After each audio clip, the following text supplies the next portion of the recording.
The thing. Yeah. Now we should be live. Sorry about that, guys. My daughter just told me. That's Bronwyn, my daughter. She just told me that it wasn't. There was no audio. I was standing here talking to the camera, and there was no audio on. So we're back with the fourth video episode of the Ink Splot board. And what I'm doing is I'm chamfering the edges, and what I just talked about is that I chamfered the edges real lightly. The first time you go around and do your depth, do it very lightly.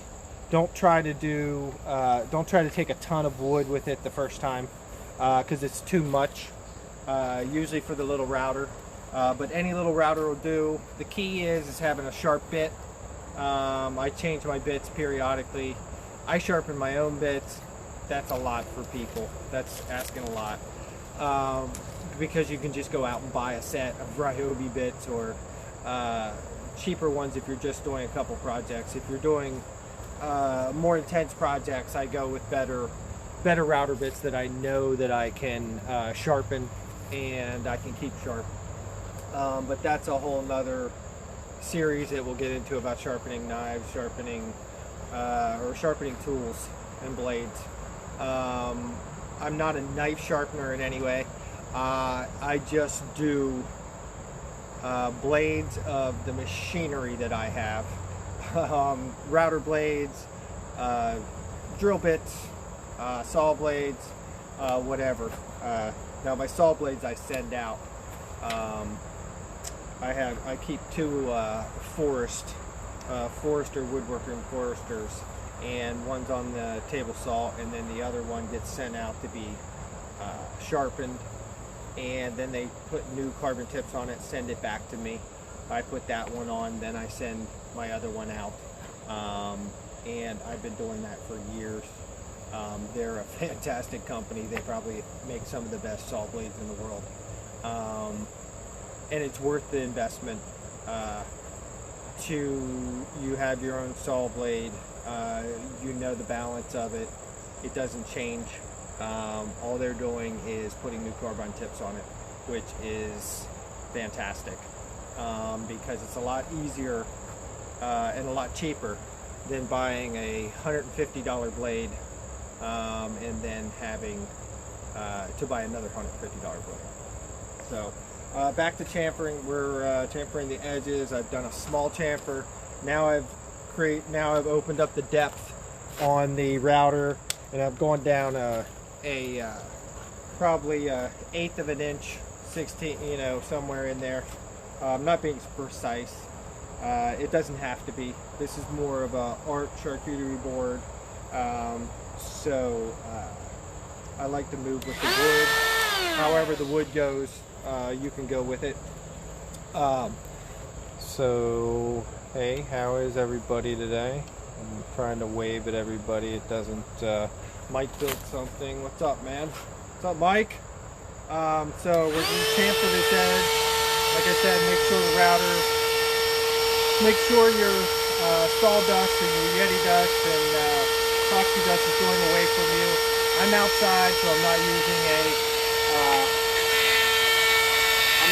a mask, but I am wearing protective eyewear. Go all the way and fall all the way off the edge of the board instead of trying to round out the board. Allow the blade to do the work and give you a nice sharp corner rather than trying to round it out at the last. A lot of people will. Right here I'm letting the router do the work, and then as I come to the end, I'm going to try to keep that same profile and keep going straight out. If I were to go around the edge, I would get the bit would cut into the corner, and it would take too much of the corner, and I wouldn't get a sharp corner. I get a rounded corner, which isn't what I want. In some boards it is, in other boards it's not. In this board I just kind of want this nice chamfer on bed, so because it's a double, I'm going to do one pass here.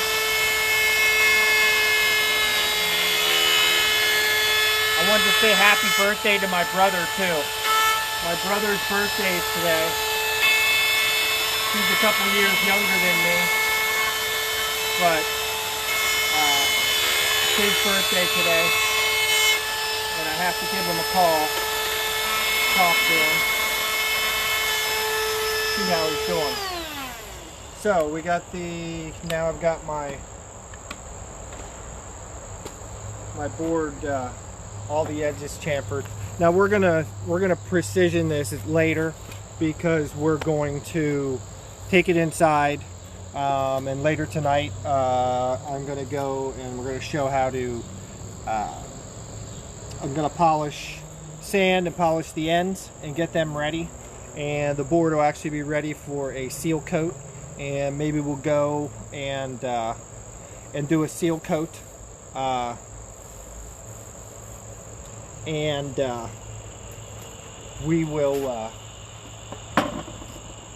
you'll get to see this bad boy. I'm gonna try to skip, like when I do the IG, I'll probably edit it and probably skip the actual sanding part. I'll try to edit it out. That's a hard one to show people and to be able to talk at the same time. I tried to use an external microphone earlier, but I went on live and I had no video, had no audio, so it didn't work. But I have another idea, so we'll give it a try. So tonight I'll do another series of this and of the Ink Splot board, and I might get into maybe the guitar. All depends. But we'll do different series. I've got a lot of different series coming up. I have the Ink Splot board. I have the opal heart-shaped oak. We have the guitar project.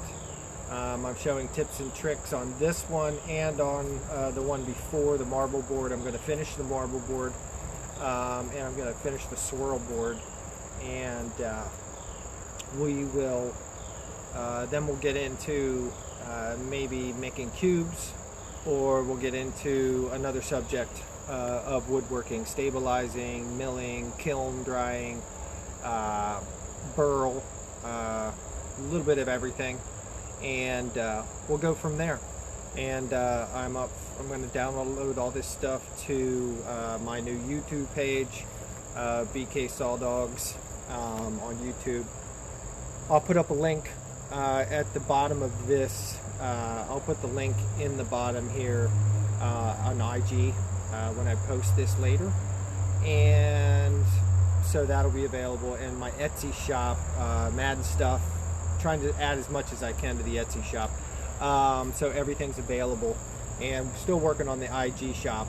It's a little funky, but I'll get there. I have some great t-shirts that we had made by Bell, and they're Bell and Canvas.